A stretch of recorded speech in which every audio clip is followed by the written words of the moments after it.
Hello, everybody. I just love that video. That makes me so happy. Thank you so much for joining us today. I'm seeing lots of activity in the chat box and love seeing all of our friends placing comments in the chat box. So welcome. We are so excited to celebrate with you on this day of thanks and giving and recognize your support of the AHA. We would love to hear from you and invite you to say hello in the chat box. Please be sure to select all attendees and panelists so everyone can be part of the conversation. I'd also like to remind you to select the side-by-side view from the view options at the top of your screen for an optimal viewing experience. We are really grateful for your support. Because of you, the AHA has made a huge impact in our community, and we'd love to share our story with you.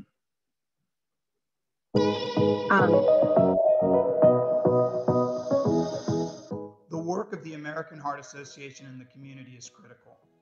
You're about to hear from volunteers and leaders of organizations who have partnered with the Greater Houston AHA and Mayor Sylvester Turner's Complete Communities.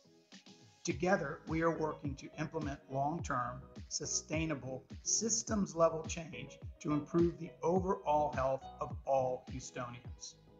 If we are to change the life expectancy variance of 24 years in Houston, that is, those with the longest life expectancy are living 24 years longer than those with the shortest life expectancy, we need to be the health expert in the community, working side by side with organizations dedicated to Houston's health. We can't do it without your help. Hello, I'm Mayor Sylvester Turner. We all know the importance of heart health, and during the COVID-19 pandemic, we know there's a strain on people's heart health. That is why the American Heart Association's work with the Complete Communities Initiative is vital. They are fully integrated and working alongside the community partners to bring their science-based, accredited work to our neighbors. The American Heart Association aims to be part of the solution by connecting food-insecure families with quality, nutrient-dense produce through a partnership with the Common Market. The Common Market sources the produce for Texas Farm Fresh boxes with 5 to 7 different varieties of fruits and vegetables from small, local family farms. Collaborating with various community, clinical, and faith-based partners like Baker Ripley and Legacy Community Health, the American Heart Association has coordinated the distribution of hundreds of Texas Farm Fresh boxes since May. This initiative leverages the power of our local food system to transform communities by improving food access, farm viability, and ecological health. Our city is hurting, and our neighbors need us more than ever. I am thankful to the American Heart Association for stepping up during this critical time to help improve the overall health of our city.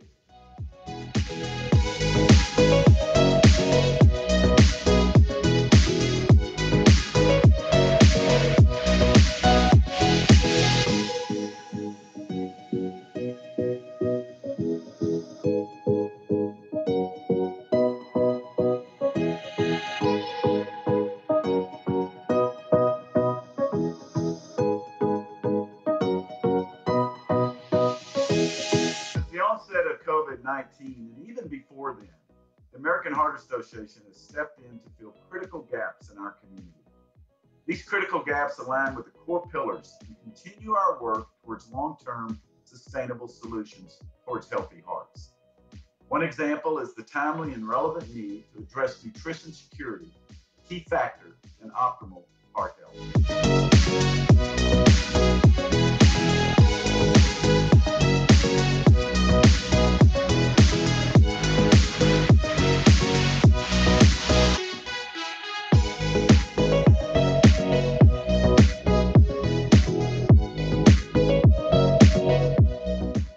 Thank you to everyone who works alongside the American Heart Association to make Houston a healthier community. We still have so much work to do, and we can't do it without you. All of you who are watching today, you are the partners we need. You can help us to make an impact together. You can help us to give people more of life's precious moments. Thank you.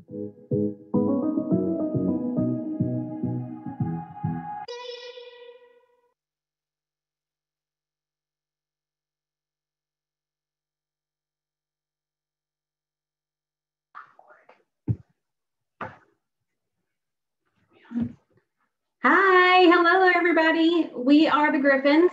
I'm Kayla, this is my husband Carl, and CT. And we are just here today to simply echo what Larissa just said in that video.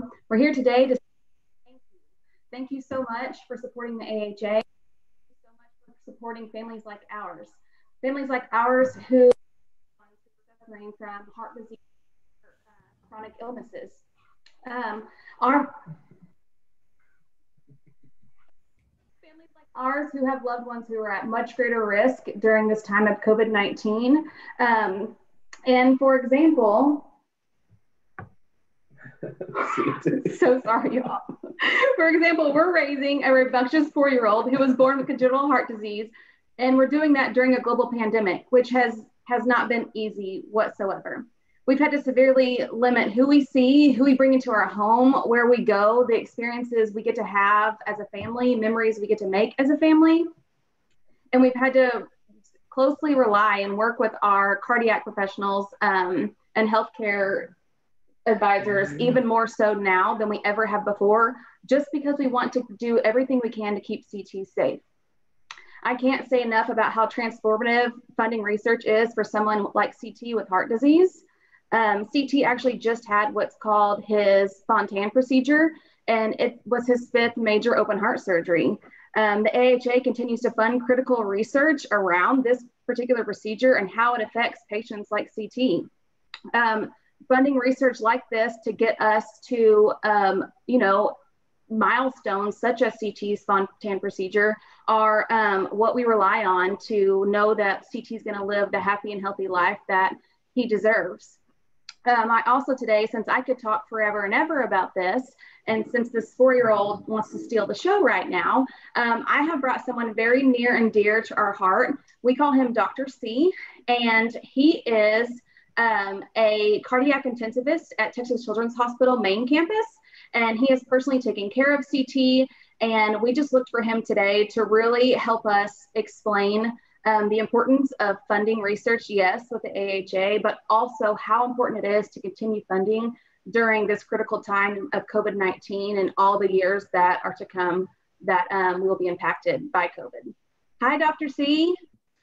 Well, hi there. Hi, I'm Paul Kecke, and like Kayla said, I'm at Texas Children's Hospital, and COVID has been an interesting journey to say the least, and it's been a trying time. It's been a frightening time for families like yours, for CT, for all of our patients.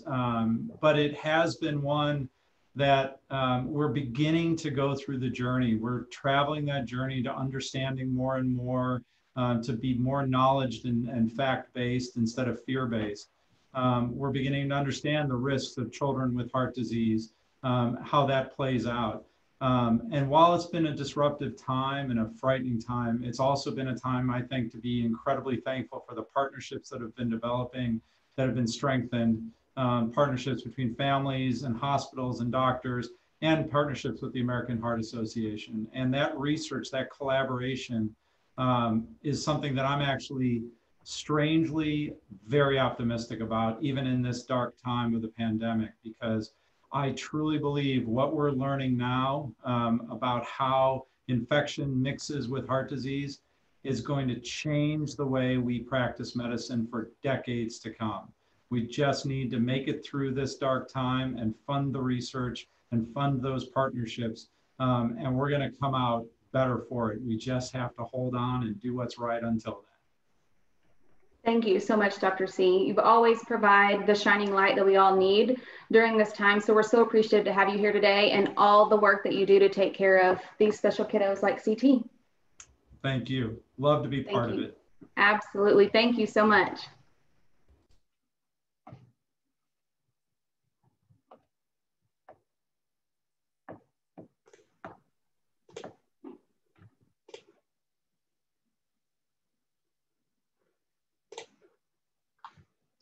Well, thank you so much, Kayla and Dr. Checchia for illuminating what the pandemic has meant for those with heart disease and those who experience COVID-19. As they mentioned, we've had lots of pivots, lots of redirects, and emergent needs that have come up in our community. Joining me to tell our story are two members of our AHA family. Dr. Pam Wells is the Executive Director of Region 4 Educational Service Center, as well as a member of our Greater Houston Board. Veronica Sanchez is a heart hero and Director of Community Impact for the AHA. So welcome to you both. Thank you, happy to be here. Great, I was so glad to see you. During this time, we heard about lots of different ways our community has been impacted by the pandemic and how this is related to heart and brain health. What needs have you seen emerge in our community? Let's start with just hearing from Dr. Wells. You know, you're such an expert in understanding some of the challenges we're experiencing. So what have you seen of late? So of course, the issue of being able to provide equitable educational opportunities for all of our children, especially those in poverty, has been a huge challenge. And it's one that the schools are working on diligently, and parents, of course, as well. But I think the one challenge that keeps me up at night is the one of food insecurity. You know, we have about more than 45,000 children in the Houston area that have not enrolled in school. They're missing kids. And then we have probably about half of the children who are learning virtually.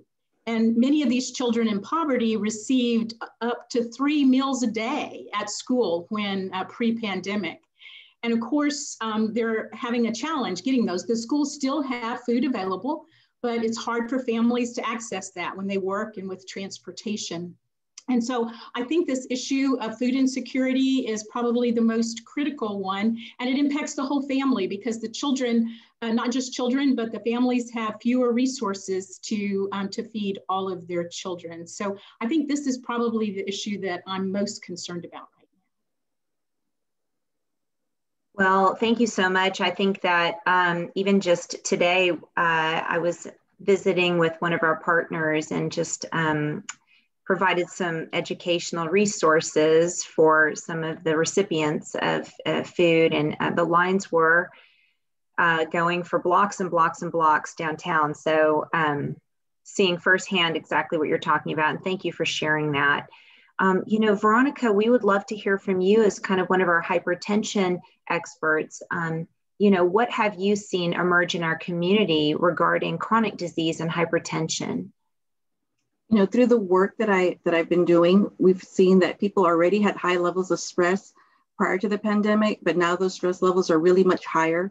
And then when you couple that with people who have long-standing health conditions such as hypertension, they're more likely to suffer serious consequences from infections, especially if they contract COVID. They could have a potentially worse outcome. We've also learned that for many patients, it's been very difficult to have a continuation of care and managing their chronic conditions like high blood pressure, especially if they lack the technology and the equipment to visit with their healthcare provider. So those are some of the things that we've really seen out in the community. Thank you so much. You know, the needs are endless, and I'm just loving how we're showing up. And so with that, I'd love to hear from both of you. We'll start with Dr. Wells.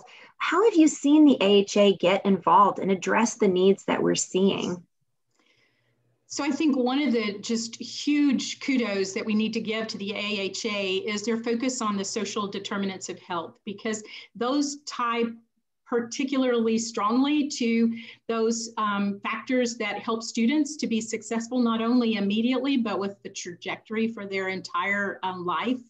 And so I think the work that the AHA has done with schools has just been phenomenal. There's so many examples I could give you, but I'm just going to give you a couple. Just recently, the AHA partnered with Deer Park ISD, and after having already provided them with 30 CPR kits, they also focused on the health side in terms of providing them with better healthy choices in terms of what to drink. You know, kids have a tendency to want to drink things that are in bottles or cans and that are sweet.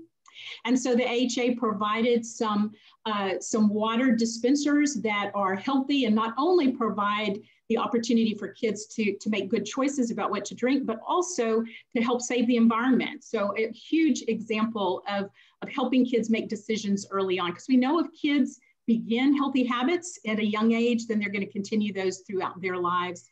Another example has to do with Conroe ISD, which is in our area. In Conroe, and I think we've already talked a little bit about this today, the AHA provided hundreds of boxes of fruit and vegetables for the family members, students and their families. This is so critical because we all know that in food deserts, families don't have access to those. And so the fact that the AHA came and partnered and brought those into the community was so critical. And also that they provided, in addition to that, information about how to manage diabetes and how to cook and eat healthily. And then I'll give you one last example that actually the mayor mentioned, and that has to do with the work that's been done related to healthier systems that also focus on not only food, but focus on healthcare and the partnerships that have occurred with the Third Ward Initiative that's not just in the Third Ward, but in those other complete communities. And Veronica mentioned about access to technology as being a huge issue. And of course, that's something that is also an area that we all need to work on. And I know that as it relates to mental health, of course, the AHA has been willing to help schools in that regard. And one of those groups, Veronica, that really needs to have a lot of help are the teachers and the educators, the children and their parents, because this virtual learning is very difficult and very stressful for everyone. So thanks so much to the American Heart Association for the partnership with schools. Well, thank you. Dr. Wells, you have been a connector for us and have helped us move forward in so many ways. Thank you so much. There's a lot more we want to do. Veronica, why don't you tell us a little bit about some of the education and awareness for the families that we have been able to reach? Sure. So, we have to get very creative in the way that we meet people where they are, and in order to do that in a very safe way. The American Heart Association impacts over 1.3 million people through relationships with our hospitals and clinics, as well as through our interactions with the city of Houston, as the mayor mentioned earlier. When I think about our relationships as it relates to clinical partners and hospital systems, some of the things that we're doing is to help with that technology divide and having that continuation of care is by providing blood pressure monitors to the community and teaching the staff members of those hospitals and the clinical systems how to educate their patients so that they can take those monitors home and continue to have that type of care. We've also had to pivot by providing virtual health experiences that were culturally relevant in people's native languages by using what I call the 3 E's: education, equipping them, and empowering them through health education resources. And lastly, through our grassroots efforts and by partnering with the City of Houston's Health Response Task Force, we were able to supplement their distributions with health and nutrition education materials in 5 different languages. Again, trying to meet people where they are in a culturally relevant way, in a language that's their native language, and through these various multicultural events, we were able to touch many of the local population. And for many, it was their very first interaction with the American Heart Association, and hopefully not their last. Thank you both so much. Gosh, you gave such just a great overview of some of the things that we've been able to do with our clinical partners and in the complete communities. When we talk about blood pressure management and all of our work in awareness and education around healthy living, we know how essential it is to prevent and even manage chronic disease. Being outside, for example, and investing in one's health through exercise is so important, especially during this time. And during the winter holiday season, we can often still enjoy that time that we have with our families, just go outside, especially in a safe way. So as an avid runner, I can tell you, and a great lover of the outdoors, I am so grateful that we're able to do that, even with the pandemic. I'd like to know just from our panelists what you're grateful for. So Dr. Wells and Veronica, what are some things that you're grateful for this season? And while they do that, I'm going to ask everyone else on the call to please put in the chat box what you're grateful for. So Dr. Wells, tell us what you're grateful for. I think I might know. Yeah, I have a feeling you'll know. So I'm very grateful for the fact that we just had a brand new grandson, and I'm very grateful for him and also his big brother, and that everyone is healthy right now. And I'm also very grateful to live in a community that truly believes in caring for their neighbors. And I think that is truly an example of what the AHA does and what all of the people who are on this call do. Thank you. Veronica, what are you grateful for? Well, as a survivor, I'm grateful to be a survivor and through the investment that the American Heart Association has made so that I can live a longer, healthier life. But I'm also, as an employee, I'm also very grateful to be part of an organization that not only identified gaps in our community that affects the health, but also working alongside leaders to invest in solutions to help address those gaps. Thank you, Veronica. I'm just going to read off a few things from the chat box to add to what you all shared. Gratitude for family from the Batias. Jack Moore, it's going so fast. Oh, you're grateful for the work of the AHA team. I am grateful for all of you, and I'm so grateful to be on this call today with you and to feel connected. Cindy Cook is grateful for family and friends, and Roy is grateful for time outside. And thank you, Melanie, grateful for such a diverse and giving city. And I could go on and on, lots of comments about grandchildren. Congratulations to all the new grandparents on the call. And just thank you for sharing this with us today, Dr. Wells and Veronica.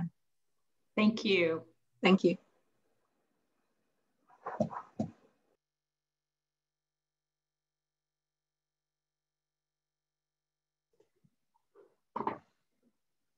And I'm sorry, I think I was supposed to continue. All of us who support the AHA have a why. For me, this panel is definitely an additional why, but it's also because of the experience I've had firsthand in watching how your investment has provided a path forward for community transformation. Through funding life-saving research, providing needed community resources, and advocating for policies that improve our health and the health of our community members, you are making a difference. I've often wondered why others choose to be involved in the AHA. Amber Baker, the Associate Executive Vice President of the Southwest region for the American Heart Association, and some of our volunteer leaders are here to share their why too. Marisa, thank you. Hello, everyone. I'm Amber, and I am so grateful for a healthy family, of course, but I'm really grateful for everyone that's here today. And Larissa, as I think about the conversation we're about to have with our volunteers and what you and others have shared about your why so far, it so far encompasses everything that drives my why at the American Heart Association after almost 20 years here. I'm so very proud of the work that we're doing. Family full of heart disease is what brought me to the American Heart Association 18 years ago, but it is our donors and our volunteers and the incredible work that our survivors and their families, and frankly, our community members that are counting on us to do that continues to inspire me every day with this organization. I'm so proud, of course, that we are a national, international leader in science. And I'm even, more beaming with pride, if I can say it that way, with the tremendous community partnerships that we have formed. I really am proud to say that we are leading all that we do with community work through our community partnerships. And many of you are here today, so thank you for that. To all of our supporters that have joined us this afternoon, thank you. For those of you who have joined us just to get to know us and maybe haven't had that opportunity to engage with us, I hope you consider this your invitation. I hope you've heard a lot of great things that are of interest to you. We want you with us. All are welcome, so please do reach out in that chat box to join us. But I really want, and what you're probably all here to hear about, is this incredible group of volunteers that they'll start to come on camera with me. I would appreciate that. They're going to share with you their why, of course. But for these volunteers that are coming on right now, and you see them popping on screen, I have two questions for these amazing leaders that have stood beside us. First is, what is your why? Excuse my tickle. And second is, how have you seen the American Heart Association at work in your community? So Jerry and Lisa, I know you're coming off of camera and coming off of mute. May I start with you to kick us off? Oh, Yeah, hi, we were having a little technical problem, but it wasn't a heart problem at least. Anyway, gave me a heart problem. Yeah. Anyway, this is so exciting to see all these beautiful, happy faces and hear all that you're grateful for. We have a grandchild running around that you might just see pop up behind us in a minute. But the reason that I am interested and involved in the Heart Association is I have this 101 father who is just going strong on his second pacemaker, and will, I think, outlive us all. But I know what I found out is that the Heart Association funded that initial research many decades ago.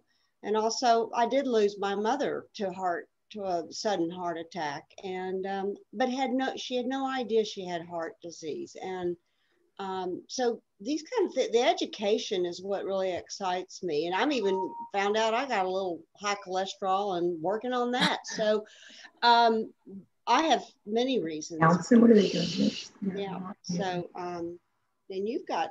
Yep, I've got heart disease on my side. I lost my dad and uncle and mother's brother, and so hopefully I don't have it. But we're just so amazed at all the work that the Heart Association is doing, and we want to do our part to help stop heart disease in our community. Thank you both so much. Lisa and Jerry, you have been not only standing beside us, but really leading us through such an interesting time for our organization as we continue to innovate and find safe ways to be out in the community. Can you tell us a little bit about some of the work you've experienced with us? Well, sure.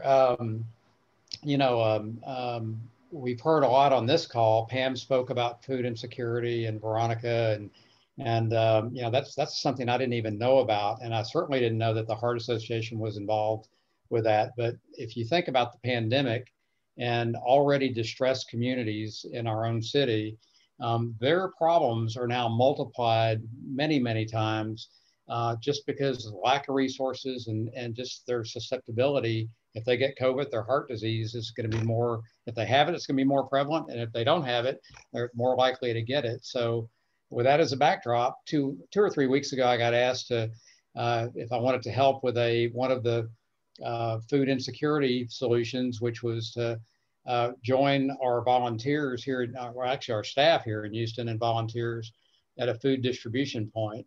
And many of you may not know that we actually partner with medical clinics and high needs communities to really provide whatever they need, education, or in this case, Texas Farm Fresh boxes. And it was just such a wonderful thing to see these families come through. One quick story I'll share with you is a mom came through, and I was talking to her as they were putting this week's worth of vegetables in her trunk. And she was telling me I said, how many children do you have? She says, well, I have triplets now, but I also have 4 more kids. Oh my golly, 7 kids. So I got to tell you, she just was overwhelmed with the people that were out there and to help. Not only did we give her a couple of weeks worth of vegetables, but some educational material to really kind of help her understand and expand her knowledge, and as we do with others, of how important healthy eating is to your health. And so anyway, long and the short of it is, it was a fabulous experience. As a volunteer, I really am privileged to be able to connect with these communities with our staff and volunteers. And I know it's a blessing for those families, but I got to tell you, it makes me feel connected as a volunteer, and I'm the one that actually is truly blessed. Back to you, Amber. Well, I could listen to you and Lisa all day. No, thank you. We're so grateful that you and the other volunteers that day were able to be there for her family and so many other families that we didn't mention that were here that day. So thank you guys so much. Laura and Nina, I just love that we have a mother and daughter here to talk about their partnership with the organization. I'd love to turn it over to the two of you to share with us, why the American Heart Association and how are you seeing our work today? Sure. First of all, I'd like to just take a moment and acknowledge everyone and thank everyone for welcoming us with such open arms and helping us prepare for all of these great meetings. It's really been a joy. And our why started with our father-in-law.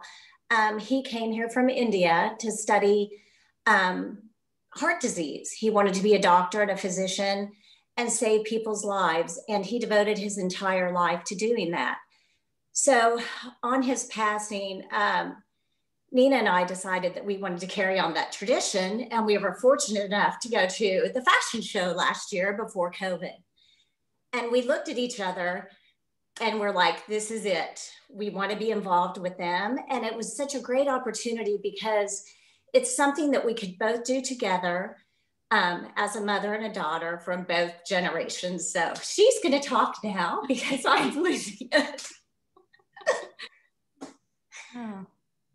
No, I would just like to echo what my mom said. We were just so grateful to be a part of this amazing organization. And it really is just the perfect way for us to honor my grandfather. He, we have a history of heart disease on my dad's side of the family. And he came to this country and became a cardiologist really because his own father had died from heart disease. And he wanted to make sure that that didn't happen to other families. And he honestly was very inspirational. And so we're just so happy that we're able to be a part of this organization kind of in his memory.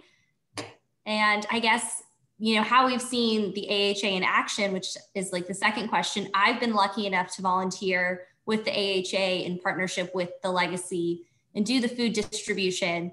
And I was able to, hand out the fresh fruits and veggies and the bilingual recipe books. And I just thought it was an amazing, amazing event. I'm so excited. I'm going back tomorrow. I can't wait. I hope everyone here gets to, to see it firsthand. And it just really shows AHA's commitment to helping fight food insecurity in this community. Thank you both for sharing the story about your father-in-law and your grandfather. We so appreciate you both joining us. And again, anytime I can see a mother and daughter joining forces, it certainly warms my heart. So thank you both for your leadership.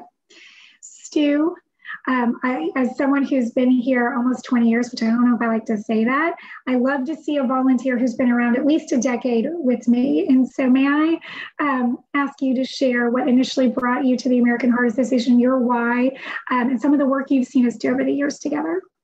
Yeah, thanks, Amber. And I don't have quite the longevity, but I do have over a decade. So I think my involvement started about 12 years ago. Initially, one of our executives at Tetra Technologies wanted to get engaged for family reasons, and we started that, and it grew a lot of momentum, and it became just a great cause for our workforce, and then in return we got a lot back. And as time went on, my family developed a lot of heart challenges. My dad, both his brothers, and so it added to that why it made sense. And it, during COVID, it further solidified with one of my uncles, unfortunately, with heart disease, got COVID back in the first wave in March and passed away in a hospital after being in a nursing home. And again, during that time period, I had the opportunity to talk to the doctors because nobody else could, and I was the healthcare proxy. So I learned a little bit through the doctors very early on about what that linkage is. So that's the why for me. And then the second part of how I've seen AHA involved, again, during the 12 years, through my workforce and getting engaged with my workforce. And I've seen the pivot that everybody talked about during COVID. And, I saw a good example when we were having our ELT for the Heart Walk earlier this month, where one of the other volunteers talked about how during COVID, a lot of what the focus is pushing some of these lessons out to the field, that this was actually a way to get it beyond the headquarters out to the broader field organization, which really resonated with me.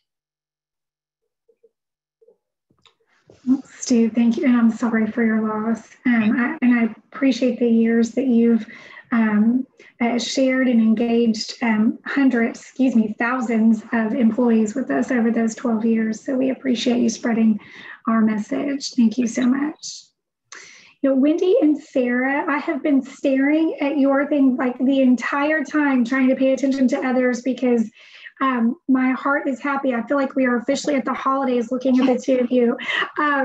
If you both could come forward, you're such amazing and incredible passionate leaders in our Bay Area. Would you mind sharing your why and some of the incredible things that are happening there? Absolutely. We are so excited to be included in this panel representing Bay Area Go Red. I absolutely love the my why question. It's amazing to see how many different reasons people get involved. I started my journey with Go Red in honor of my grandson who lives with a condition, diverticulum. I've been practicing that all day. And I'm proud to say that he was diagnosed at 5 days old, and he is a thriving, incredible 7-year-old little boy who just is a walking miracle. So that's where I really started getting involved with Circle of Red and Go Red. But what it eventually evolved into was it grew into so much more, where when I got involved, you see the wonderful survivors and all of their whys, and then you get into the volunteers, and then you get into the community, and also when you're dealing with the people that are working for Go Red. Macy, shout out. Yes, I love her. We love Macy. However, we just always, it's amazing how your why expands and as your heart expands. And I'm just thrilled to be a part of it again this year and being with Sarah this year. Yes, I've been involved with the Bay Area Go Red event through work is how I actually got involved originally. And it was just truly amazing to see how many people I knew before going into these events were affected by it. I mean, it was like, oh, hey, so-and-so, what are you doing here? Oh, I'm a survivor this year, or I was a survivor featured last year. I'm the speaker. I learned of my diagnosis after leaving this event and realizing that I have been affected by these things. And I was just shocked to see how many people we have lunch with on a weekly basis, pre-COVID, of course, were affected by this, and that it could be anybody. And it's just sitting in that room, hearing these stories and not just, written down statistics, how many people are affected, and that I could one day be affected. But hopefully, knowing these signs and everything like that, I would get a leg up on it. So it's just seeing it happen just at a fun event that you subconsciously are learning and seeing all these amazing things happen. It's just such a blessing. And I got to partner up with my Wendy. She doesn't want me to do this, but I'm doing it. So this year we're just having so much fun and trying to do what we can through the pandemic and everything like that. So thank you for having us. Yes, and please invite us back. Well, so nervous about that. She goes, we're never going to get invited back. Oh my goodness. We like people who are a lot of fun. Y'all are a lot of fun. You'll definitely get invited back. Thank you for helping put face to a statistic, and for helping us make sure that someone is at an event and hears a message where they recognize something or pass it along that will save someone's life. You just don't know whose. So goosebumps when you guys were talking about that. So thank you. Cindy, thank you for being patient with me as I was looking around my Brady Bunch screen. I promise I hadn't forgotten about you and the incredible impact that you have made in such a short period of time with us. May I ask you to do the same as your friends, as to share your why and how you've seen our work in action? Well, thank you so much for asking, Amber. My why is my parents.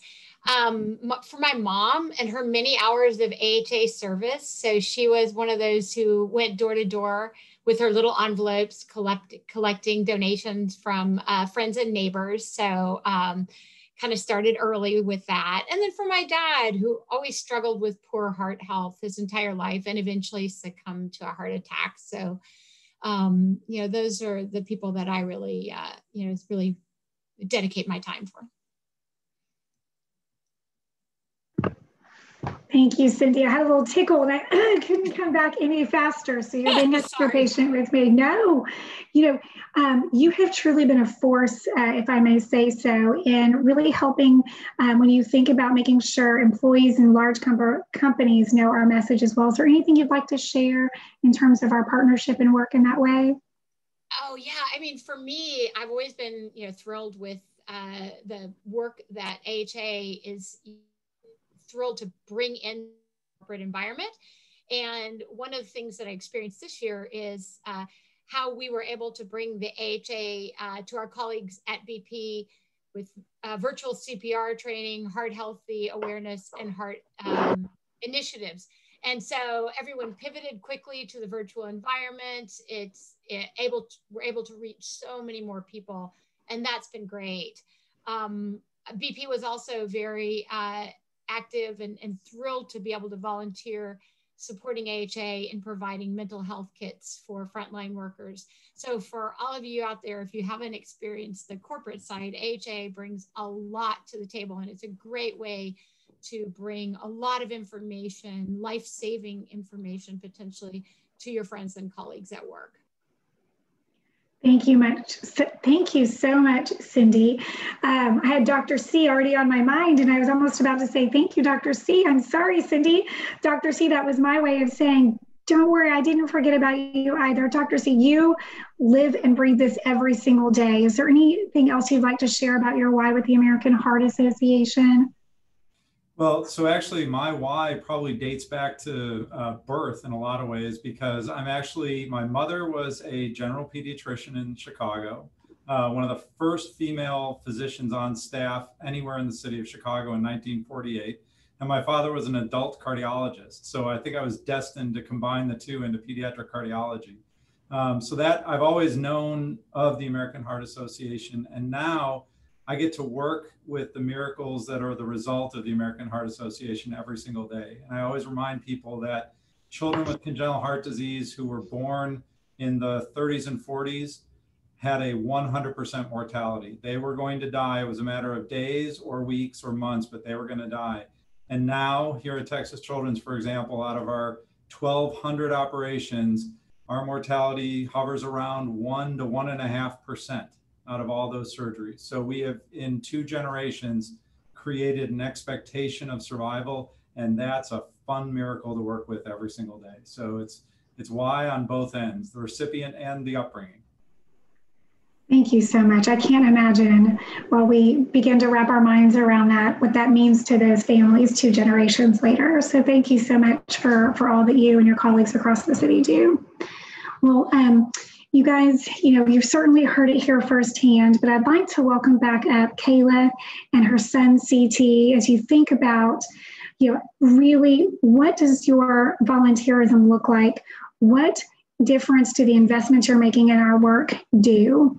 I know you heard a lot about that, but Kayla, CT, will you join me back up here just to tell a little bit more about your journey that you've so allowed us to be a part of? Oh, hi, Kayla. I think you're back on mute. There you go. Okay, perfect. Yes, ma'am. Absolutely. We would love to. So since February, when we shared our story at Heartball, what have we been up to? We've been up to a lot of things, a lot of very interesting and fun things. So, of course, yes, we've endured the pandemic, which has brought on a lot of challenges inside our home. But I think most importantly, and the most interesting thing we've been through during the pandemic is preparing for CT's 5th major open heart surgery, like I mentioned earlier, which was called the Fontan. So as you can imagine, having a rambunctious 4-year-old on an everyday basis, and then adding a couple of these extra little fine touches to our heart journey has been pretty interesting, but we finally got all of our workup done. We got it scheduled for the end of September, and here we are. We're back home. So CT knocked it out of the park. He was in the OR for almost 15 hours, giving myself and my husband a heart attack too. I think we now have heart issues, but he got a valve completely replaced, which was a surprise while he was in the OR. They did a couple other tweaks because he's a little bit unique. But after 15 hours, he came out just guns a-blazing, ready to rock and roll. And he is back home, eating like a champ, back to his normal tricks. I'll spare you of the trick that he did earlier, which made me just completely turn red and stop me in my tracks. We won't even go there. But yeah, that's been our life. And we've really also, though, aside from all that, I think that we've also endured so many blessings during this time. It's just absolutely crazy. So many hardships, yes. But because of the support system that we have with our AHA family and donors and supporters like yourself, we've also experienced just so many blessings and beyond that we're forever grateful for. And really quickly, he wanted to share you guys how he has perfected his cast with his fishing pole. So just really quick, he's a cast master. Show him really fast, buddy. Okay. Nice. There you go. We're doing it. Is it a big fish? We've done a lot. What do you got? What is it? That's the ceiling fan. So we'll stop now. But yeah, we've done a lot of fishing and things like that. So we just wanted him to share. Social distance is, we've had to perfect all the activities around that. And we're also looking forward to the holiday season. You know, this time next week, we'll all be gathering and celebrating Thanksgiving as a family, and absolutely going to have CT in the middle of building all those memories with just our closest family and friends who know all the rules inside of, you know, social distancing, kissing, hugging.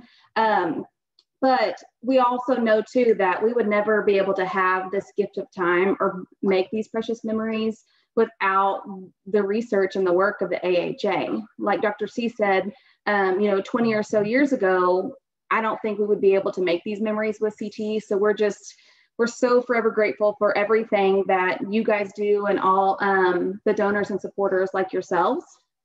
And I also wanted to be sure that as you consider your end of year giving and support of the AHA, please put the AHA on your priority list and consider to donate to the American Heart Association. Your investment is changing lives, and obviously we cannot thank you enough.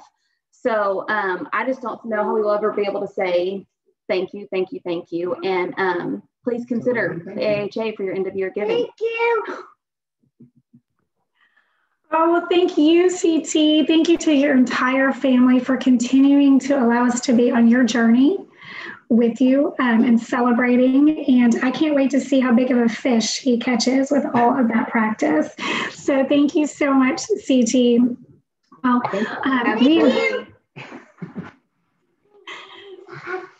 we have a wonderful surprise, and I know we're running a bit long, so I appreciate everyone staying. We've just heard from some incredible volunteers who mean the world to us. As you can see on the screen, if you'd like to support our ongoing work, you can pledge in the chat box, and one of your AHA staff partners will follow up with you. Or if you want to do it right this second, we like that too, and you can text us. It's up there. But I'm so honored to be able to be the one to share this with all of you on behalf of everyone at the American Heart Association, that we have a very generous new donor to the organization. Excuse me, this tickle. Jason DeLorenzo, who has generously agreed to match up to $50,000 donations made through our efforts here. So I encourage you, no donation is too small or too big to get to Jason's match. So we appreciate each and every one of you. You know, as you go forth this afternoon, and don't leave yet because we've got a surprise for you, a good one, a really good surprise. Just encourage you to share the work that we're doing, share our information with others, and encourage them to get involved. I'd encourage you, if you're not already, to become a member of our Core Vitae Society. And I would like, just for a brief moment, to invite longtime volunteer and board member Randy Walker to join us just to share a little bit about what the Core Vitae Society means. So Randy, would you join me for a moment? Amber, thank you for inviting us all to consider the Core Vitae Society. Bank of Texas is a proud sponsor of the Core Vitae Society, and as the Houston Region CEO, I'd like to say thank you and extend a warm Core Vitae welcome to all of you who have just given at the $5,000 level or higher. My involvement with the American Heart Association is personal. I'm involved in Circle of Red and Core Vitae, and I serve on the board of directors. And I've been fortunate enough to see a change in my workplace because of the American Heart Association. We've been able to host lunch and learns to share critical health information with our employees, share resources such as exercise ideas and healthy recipes that the AHA makes available. It's because of my family, friends, and employees that I continue to commit to be involved in the AHA, and I invite you to join us as well. Thank you so much for your support of the American Heart Association. Thank you, Randy. And thank you to all of our supporters. Melanie and Mark, thank you. I see you over there in the chat box. So appreciate your ongoing support of our work. It really is making a difference. Well, again, thank you for spending your afternoon with us. And as I promised, we had one more surprise for you as we all go into the holiday season. This was originally a commission for the upcoming hardball season, but we wanted to share it with you here today. And that is Humphreys School of Musical Theater, part of Theater Under the Stars, is here today to sing their original song, One Life. So as we go, thank you for joining us, and I hope you enjoy.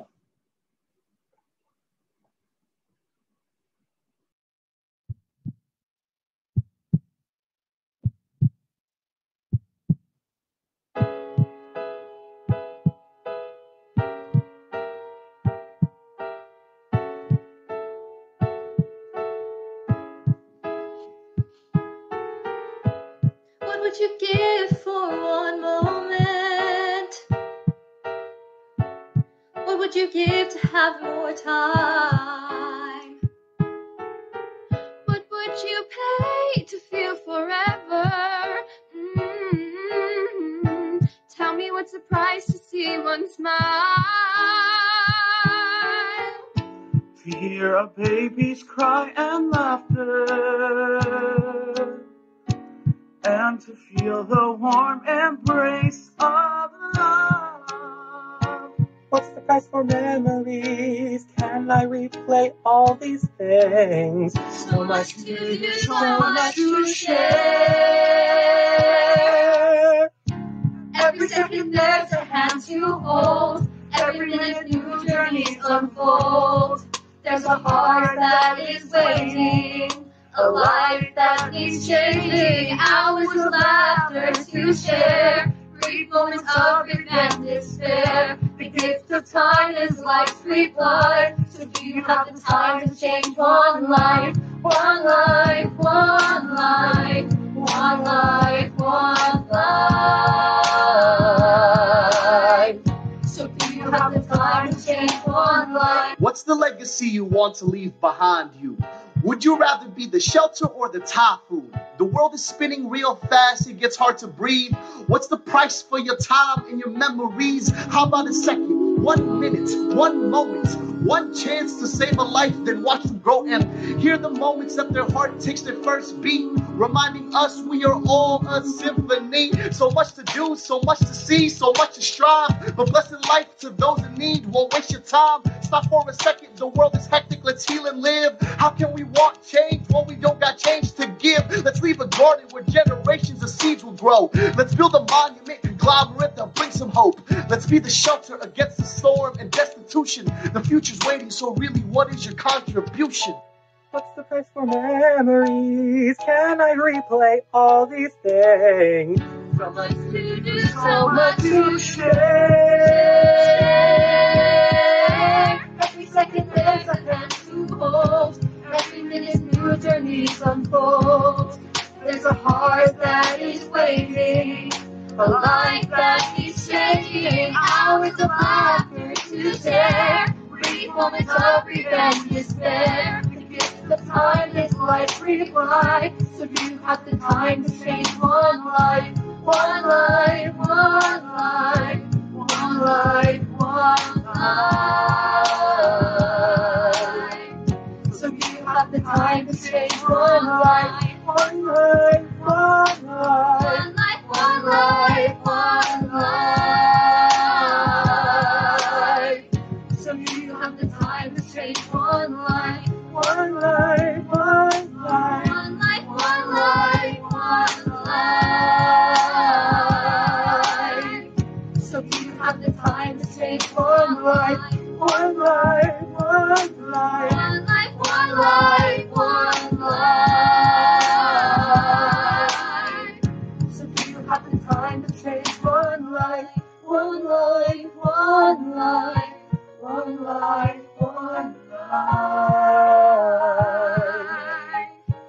Do you have the time to change one life?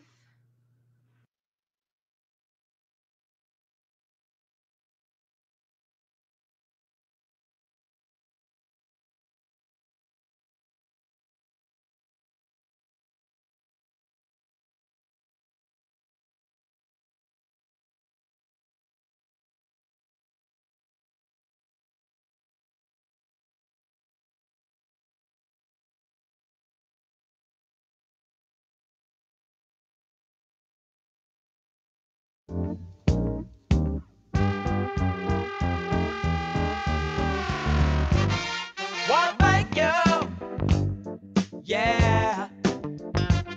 Wanna thank you. Wanna thank you, yeah. Wanna thank you.